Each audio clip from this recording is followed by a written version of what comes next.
오늘 말씀의 제목을 한번 읽어봤으면 좋겠습니다. 설교의 제목입니다. 읽습니다. 시작. 광복의 기쁨을 누리고 있는가. 지난 8월 15일은 대한민국 광복 77주년이 되는 날이었죠. 1910년에 강제로 일본에 의하여 합병이 되었고 그때부터 36년 동안 일제의 강점이 시작이 됐습니다. 그로부터 1945년에 미국의 원자폭탄 공격이 있은 즉시 일본은 무조건적인 항복을 하게 됩니다. 그때 비로소 동남아의 많은 나라들을 포함한 우리나라가 광복을 얻게 되는 거죠. 광복이라는 말은 한자는 빛광자에 회복할 복자를 씁니다. 다시 말해 어두움 가운데 있었던 우리가 빛을 회복했다라고 하여 광복이라고 하지요. 단어 그대로 우리는 36년 동안 어두움 가운데 있었던 것 아닙니까? 답답한 삶이 이어졌고 일본의 수탈, 강압을 반복적으로 받다 보니 심리적인 스트레스는 물론 또한 육체의 고통도 경험을 해야 했던 겁니다. 이런 모든 고통의 시간이 끝나고 광복을 얻게 되었으니 얼마나 기쁜 일이 되냐라는 겁니다. 오늘 이 시간에는 광복의 즈음에서 성경에 나타난 이 광복의 의미를 되새기고 그 말씀을 토대로 우리가 얻게 된 영적 광복이 무엇인지 그 의미를 되새겨 은혜를 나누는 시간을 갖겠습니다. 지난주에 반응이 폭발적이었는데요. 오늘도 지난주와 마찬가지 노래 한 곡을 좀 듣고 말씀을 나눌까 합니다. 네, 특별히 오늘은 경건하지 못하게끔 팝송입니다. 팝송도 괜찮으시겠습니까? 괜찮지 않더라도 어쩔 수 없어요. 이미 준비되었으니 한 2분 정도인데요. 한번 우리가 들었으면 좋겠습니다. 보니 엠이 부른 리버스 오브 바빌론이라고 하는 이 노래입니다. 준비됐으면 틀어주십시오. 네, 이 노래는 1970년대 후반 전 세계를 강타했던 세계적 히트곡입니다. 아마 80년대에 로라장에서 이 굳은 살 좀 베겨본 사람들이라면 아주 익숙한 노래가 되죠.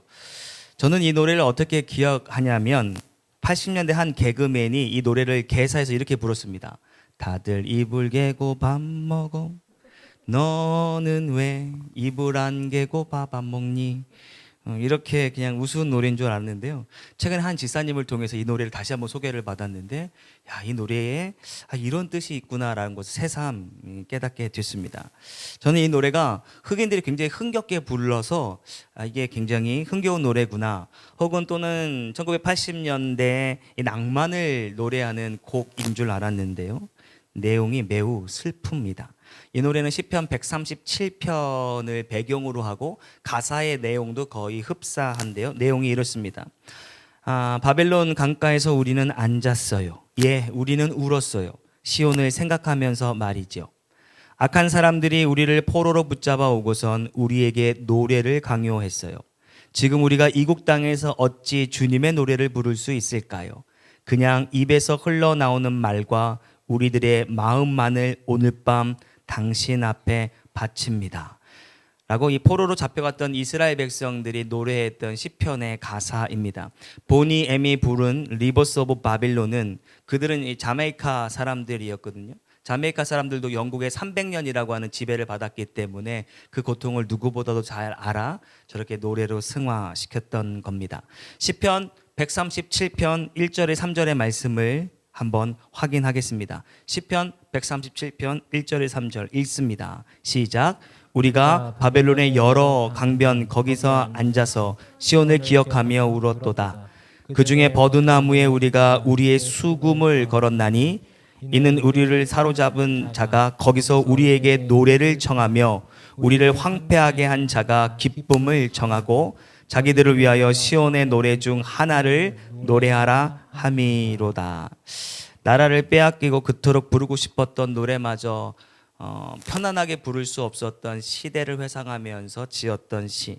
게다가 더욱이 슬픈 것은 다시금 돌아가지 못할 자신의 고향 시온을 생각하면서 눈물로 지새웠던 나날을 회상하고 있는 겁니다. 다시 강조하는데 우리가 강복을 77주년이 되는데요. 우리나라도 만약 미국의 개입이 없었더라면 과연 광복할 수 있었을까? 그럴 상황이 아니었다라고 많은 역사학자들은 말합니다. 그래서 독립운동가들조차도 스스로 변절했습니다. 밀정들이 우후죽순 늘어났던 이유도 바로 그와 같은 이유죠. 여러분 영화 암살을 몇 년 전에 한번 보신 기억이 있을 텐데요. 저는 영화 잘 기억이 안 나는데 마지막 이정재의 마지막 이 대사 혹시 기억합니까? 안호균 역할을 맡았던 전지현이 재판장에서 나온 이정재를 향해서 왜 동지를 팔았나? 기억나세요? 왜 동지를 팔았나? 총을 들이면서 그때 이정재가 이렇게 얘기합니다. 몰랐으니까. 해방될 줄 몰랐으니까. 알면 그랬겠나? 하면서 총 맞고 죽는 씬이 있는데요. 맞습니다. 우리나라 광복은요. 광복에 참여했던 이들조차도 배신할 만큼 상황이 녹록치 못했습니다. 그런 상황에서 얻게 되어진 광복이니 그거는 형용할 수 없는 기쁨 아니었겠습니까? 그런데 오늘 성경을 보니 바벨론 포로에서 광복을 얻은 것도 오늘 우리의 광복과 유사하다라는 겁니다. 어느 누구 하나 광복이 있을 것이다라고 기대하지 않은 상황에서 얻게 된 광복입니다. 성경을 보면 바벨론 유수 70년 만에 바벨론이라고 하는 절대 강대국이 무너지고 광복을 누린 사건을 기록하고 있는데 이 말씀을 살피기 전에 한번 묵상해 보아야 할 것이 있는데 왜 이스라엘이 이와 같은 비참한 상황 가운데 놓이게 되고 바벨론이라고 하는 나라에 포로 되어 갔던 것인가? 다윗을 통해 엄청난 이 강대국을 이루었던 나라 이스라엘 아니겠습니까? 근데 하루아침에 몰락하게 됩니다. 혹시 그때 세계를 제패한 바벨론이라고 하는 나라의 등장 때문일까? 그렇게 될 수밖에 없는 이 세계의 정세 혹은 이 대세가 바벨론에게 있었던 것이었기 때문인가? 그렇지는 않고요. 성경은 정확하게 왜 이스라엘이 바벨론에 의하여 멸망당하였는지를 다음과 같이 기록하고 있는데 예레미야 2장 13절의 말씀이 바로 그것입니다. 제가 읽겠습니다. 예레미야 2장 13절 내 백성이 두 가지 악을 행하였나니 곧 그들이 생수의 근원되는 나를 버린 것과 스스로 웅덩이를 판 것인데 그것은 그 물을 가두지 못할 터진 웅덩이들이니라. 다시 말해 생수의 근원이신 하나님을 버리고 우상 숭배의 길을 택한 결과 하나님이 바벨론을 들어 쓰셔서 그들을 포로의 삶을 시작하게 했다라는 말입니다. 다시 말해 그들의 삶 가운데 하나님은 온데간데 없고 이방 신들과 함께 섬기며 살아갔던 그것이 그들이 망하게 된 이유였다라는 것이죠. 남유다가 망하기 정확하게 136년 전에 하나님은 이미 북이스라엘이라고 하는 이 모델을 보여주시면서 너희들이 저렇게 살면 저렇게 망하게 될 것이야 라고 보여준 바가 있습니다. 여러분 북이스라엘이 망한 이유가 무엇입니까? 그들이 망한 이유가 우상을 숭배했기 때문 아닙니까? 금송아지를 만들고 이것이 너희들이 하나님이다라고 속였기 때문 아니겠냐라는 겁니다. 그때 하나님께서 호세아를 통해서 그럼에도 불구하고 이스라엘을 회복시키시고자 돌아오라고 명령하셨음에도 불구하고 끝끝내 듣지 못함으로 말미암아 아수르라고 하는 나라에게 완전히 짓밟히고 말았다라는 말입니다. 이 남유다가 그 꼴을 보았음에도 불구하고 결국 이 북이스라엘의 뒤를 따라 멸망하게 되는 것입니다. 1차로 끌려갔던 포로 중에 한 사람이 바로 다니엘이라고 하는 사람이고 2차로 끌려갔던 인물이 에스겔이라고 하는 사람입니다. 무려 70년 동안 말입니다. 예레미야 25장 11절의 말씀을 한번 읽기를 원합니다. 읽겠습니다. 시작. 이 모든 땅에 폐허가 되어 놀랄 일이 될 것이며 이 민족들은 70년 동안 바벨론의 왕을 섬기리라. 예레미야의 이 말씀대로 결국 70년 동안 바벨론의 포로가 됨을 말하죠. 우리나라가 36년의 이 강점기였다라고 하는데 우리나라 사람들은 그때를 암흑기다라고 해 어둠의 시기다라고 해서 기억조차 하고 싶지 않은 시기였는데 거의 더블이 되어지는 70년 동안 이 바벨론의 노예가 되었으니 남녀노소 가리지 않고 다 포로가 되어서 조국을 벌어둔 채 바벨론으로 끌려갔으니 얼마나 비참한 상황이겠냐라는 것입니다. 포로가 된 지 한 세대가 지나면 다시금 돌아가야 하는 그 마음도 느끼지 못하고 두 세대 정도가 지나게 되면 그 땅이 그냥 나의 조국이지라고 하면서 살아가게 되는데요. 이스라엘도 점점 시간이 지나고 지나자 결국은 패배주의 혹은 무기력증, 다시금 돌아가고자 하는 마음도 상실하게 됩니다. 그때 예레미야를 통해 주님이 다시금 말씀하시는데 예레미야 29장 11절의 말씀이 그것입니다. 한번 29장 11절의 말씀을 읽겠습니다. 시작. 여호와의 말씀이니라 너희를 향한 나의 생각을 내가 아나니 평안이요 재앙이 아니니라 너희에게 미래와 희망을 주는 것이니라. 무슨 말이냐면 너희를 두고 계획하고 있는 것은 오직 나만이 알고 있는데 내가 너희를 위해 계획한 모든 것들은 재앙이 아니라 번영이다.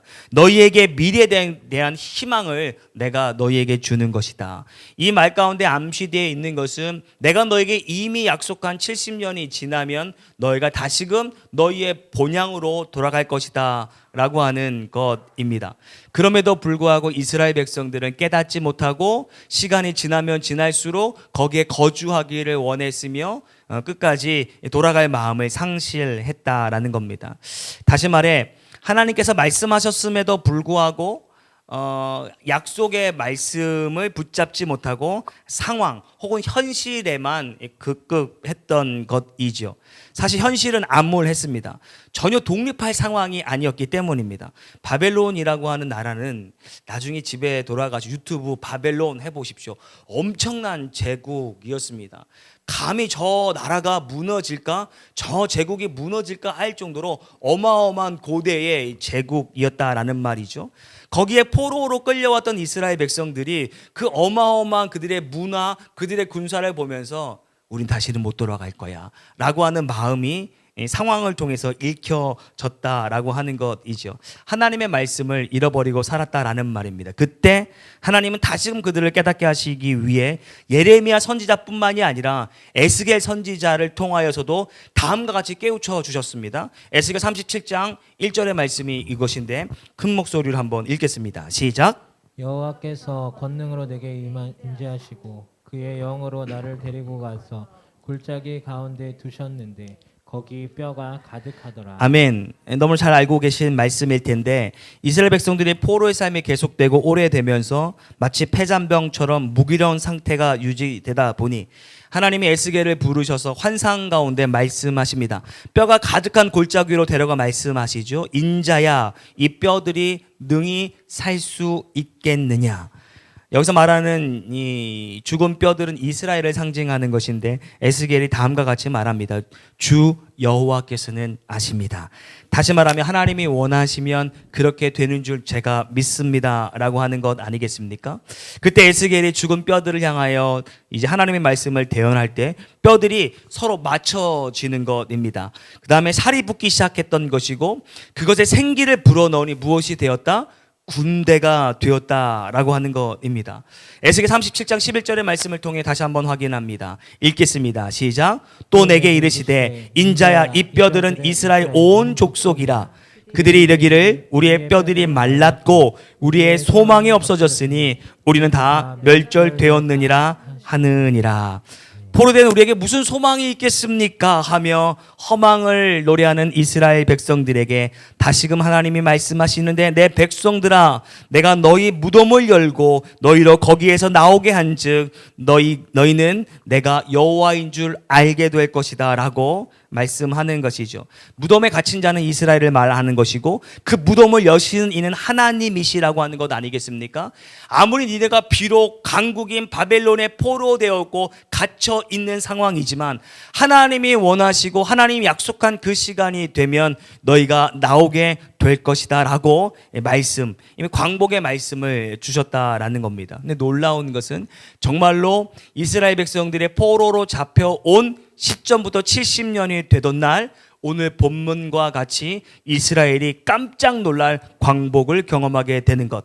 에스라 1장 1절의 말씀을 오늘 본문의 말씀입니다. 확인하겠습니다. 시작. 파사왕 고레스 원년에 여호와께서 예레미야의 입을 통하여 하신 말씀을 이루게 하시려고 파사왕 고레스의 마음을 감동시키심에 그가 온 나라에 공포도 하고 조서도 내려 이르되. 아멘. 이 고레스는 오늘날 이란이라고 하는 나라의 건국의 아버지로 불리웁니다. 우리나라 태조 이성계와 같이 이란 사람들은 이 고레스라고 하는 이 대왕을 대왕으로 칭송하고 매우 자랑스러워하는 인물이 바로 고레스인데요. 고레스에 대한 짧은 성경에 나오지 않은 전승을 말씀드리면 다음과 같습니다. 고레스의 어머니는 만다나 공주였는데 이 만다나 공주가 결혼을 했는데 이 정치권에서 밀려나게 됩니다. 그러자 그때 아들을 낳게 되는데 만다나 공주의 아버지가 그 아들을 보고 대신에게 말합니다. 이 아이는 죽어야 한다. 이 아이는 있으면 나라가 혼란해질 뿐이다 라고 하면서 고레스를 죽이라고 대신에게 그 아이를 맡깁니다. 대신이 그 아이를 데리고 가서 자신의 집의 집사에게 이 아이를 그냥 죽여라 라고 해서 그 집사가 아이를 데리고 죽이려고 하는데 마음에 변화가 생깁니다. 마침 그 집사에게는 자식이 없었기 때문입니다. 죽이는 것 대신에 자신의 아내에게 이 아이를 키워라 라고 말하죠. 그리고 결국 죽음은 모면하고 이 아이가 성장하게 됩니다. 동네에서 노는데 친구들과 노는데 대장 놀이를 늘 이 친구가 대장을 하는 겁니다. 높은 정치권의 아들보다 더 월등하고 싸움도 잘하고 용맹하다라고 하는 소리를 이 대왕이 듣게 되는 것이죠. 야, 그놈 얼굴이나 한번 보자라고 해서 궁궐로 그 아이를 데리고 오게 됩니다. 이 대왕이 그 아이를 보는데 보자마자 자신의 딸의 아들인 것을 직감하게 됩니다. 대신을 불러 자초지종을 물어보았더니 자신의 손자가 맞았던 겁니다. 그 길로 이 대왕은 아들과 온 가족을 유배하게 되는데 그 땅의 파사라고 하는 오늘날의 페르시아가 되는 겁니다. 근데 거기서도 아주 성실하게 생활을 하게 됩니다. 주변에 용맹한 친구들이 모이게 됩니다. 모이다 보니 어느새 군사가 되었더라는 것이죠. 마침 그때 할아버지의 나라 메대 왕국이 위태로운 겁니다. 그때 다시금 조국으로 돌아가 할아버지를 돕게 되고 할아버지의 나라 이 메대라고 하는 나라와 자신의 나라 파사라고 하는 이 나라가 연합국을 이루는데 성경은 이 연합국을 메대 바사라고 말을 하죠. 당시 다니엘에 있는 이 바벨론이라고 하는 나라를 이 메대 바사가 이제 물리치게 되는 겁니다. 그 당시에 이 바벨론이라고 하는 나라의 왕은 벨사살. 이 벨사살이 있었을 때 우리가 잘 아는 것처럼 다니엘이 있었죠. 이 벨사살은 아주 악독한 왕이었습니다. 그래서 이스라엘에게서 노력한 이 성전 기물을 가지고 자신의 술을 마시는데 즐기는 곳에 사용했던 것 아니겠습니까? 어느 날도 동일한 연애를 하는데 갑자기 이 벽면에 어떤 손이 나타나 글을 쓰게 되는 것이죠. 메네메네 데겔 우르바신. 도대체 이것이 무슨 말인가? 다니엘이 해석해 줍니다. 내 인생과 너의 나라가 오늘 밤으로 끝이 날 것이다 라고 하는 그 말이 떨어지자마자 메대 바사의 연합국을 이끌고 있는 고레스가 그 성으로 들어가 왕을 죽이고 점령하게 되는 것, 그날이 곧 이스라엘의 광복이 일어나는 날이었다라는 겁니다. 여러분 생각을 해보십시오. 그 당시에 수많은 고대의 강국들이 있었습니다. 그리고 수많은 왕들이 있었습니다. 그런데 하나님께서는 특별히 이 바사의 왕, 이 고레스, 소외받은 것이 얼마나 슬픈지를 누구보다도 잘 알고 있는 왕 아니었겠습니까?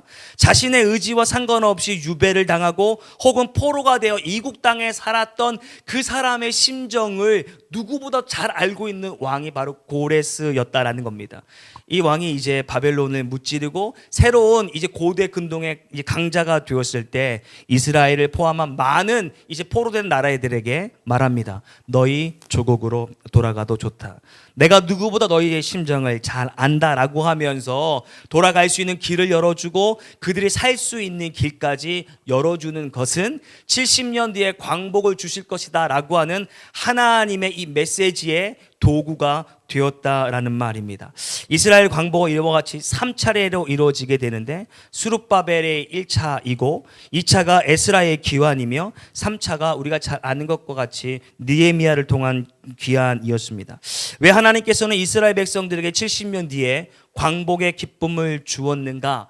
여러 가지 이유가 있지만 단 한마디로 표현한다면 회복입니다. 무엇을 회복이냐? 하나님을 다시금 예배할 수 있도록 회복했다라는 것입니다. 70년 전에 하나님을 예배하지 않고 우상을 예배하고 금송아지를 예배했던 너희들인데 이제 정신 차리고 다시금 고국으로 돌아가 하나님을 예배하도록 하기 위하여 그들에게 광복을 허락하셨다라는 것이죠. 그래서 스룹바벨에서 느헤미야까지 온통 말씀들을 보면 다 성전을 짓는 이야기가 수두룩한 것 아니겠습니까? 성전이 예배의 중심이고 예배의 시작이기 때문에 그렇습니다. 오늘 본문 2절을 한번 살펴보기를 원하는데요. 2절입니다. 다 같이 읽겠습니다. 시작. 바사왕 고레스는 말하노니 하늘의 하나님 여호와께서 세상 모든 나라를 내게 주셨고 나에게 명령하사 이다 예루살렘에 성전을 건축하라 하셨나니. 아멘. 바사왕 고레스로 인하여 기한을 하게 되었고 그 이유가 무엇인지 다시금 명확하게 설명하고 있는데 예루살렘에 성전을 건축해라 라고 하는 건 아닙니까? 이방 사람이 하나님이 들어쓰시는 것까지도 너무 놀라운데 돌아가는 목적, 너희 돌아가서 다시금 성전을 짓고 너희 하나님, 참 하나님을 예배하라 라고 명령했다라는 것이죠. 근데 에스라가 돌아온 후 약 15년, 16년이 지난 시점에 성전 건축이 중단됩니다. 핑계가 여러 가지 될 수 있겠지만 사마리아 사람들의 잦은 공격 때문이었습니다. 근데 다른 이유가 숨어 있었는데 학계는 그 이유를 다음과 같이 기록하고 있습니다. 학계 1장 4절의 말씀이 그것입니다. 읽겠습니다. 시작. 이 성전이 황폐하였거늘 너희가 이때 판벽한 집에 거주하는 것이 옳으냐.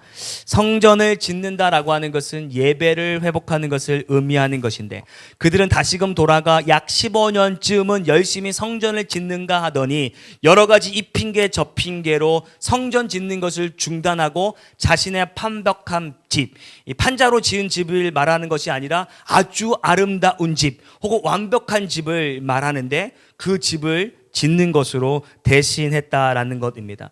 저는 이 학개서의 말씀을 가지고 오늘날 성전 건축을 해야 합니다. 교회를 이렇게 해야 합니다.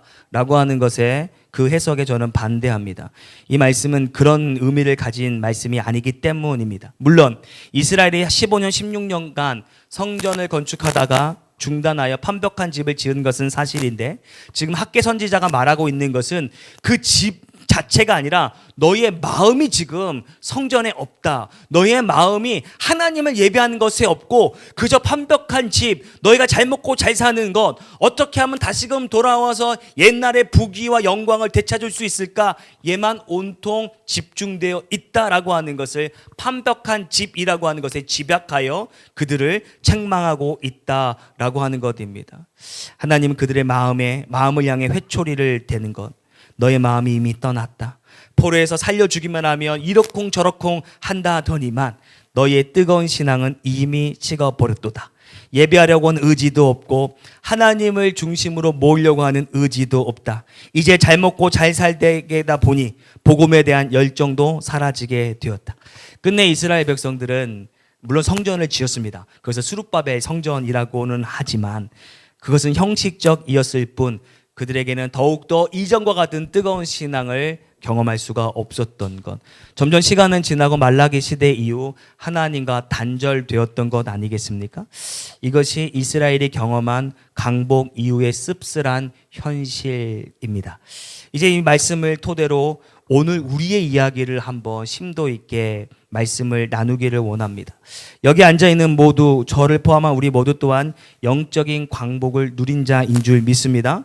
우린 저마다 시간과 때와 장소는 다르지만 영적인 광복을 누린 자들이겠죠. 죄의 지배를 받은 자들이었습니다. 영적 어두움에서 어떻게 탈출해야 될지 알지도 못하는 상황이었습니다. 사망의 배를 타고 사망을 향하여 아주 고속으로 질주했던 우리의 인생이었습니다. 그런데 우리에게도 영적 광복이 깜짝 찾아왔던 겁니다. 어둠에 있던 우리들에게 찬 빛이 비추게 되는데 요한복음 1장 6절 이렇게 기록하고 있습니다. 함께 큰 목소리로 고백합니다. 시작. 찬 빛 곧 세상에 와서 각 사람에게 비추는 빛이 있었나니. 예수 그리스도를 말씀하는 것이죠.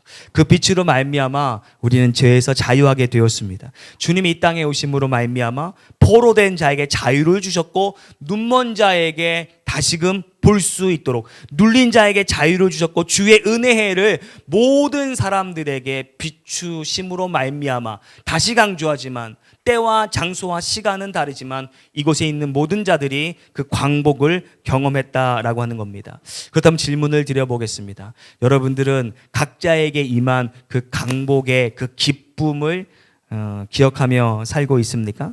다시 말해 죄에서 자유케 된 여러분만의 구원의 날을 생생히 기억하고 있냐라고 여쭤보는 겁니다. 말씀을 준비하면서 나는 그때가 언제인가 묵상해 보았습니다. 저에게도 그때가 있었습니다. 인격적으로 주님을 만났고 죄에서 자유함을 얻게 된 것이 무엇인지를 깨닫게 된 즉시 얼마나 기뻤는지 모릅니다. 제가 난생 처음으로 기쁘면 눈물을 흘릴 수 있구나. 슬퍼서 눈물이 흘리는 것이 아니라 기뻐도 눈물이 흘릴 수 있구나라고 하는 것을 그 어린 시절 제가 경험했던 기억이 납니다. 제 인생의 최고의 날이었습니다. 저는 그 즉시로 무릎을 꿇고 하나님 앞에 다짐했습니다.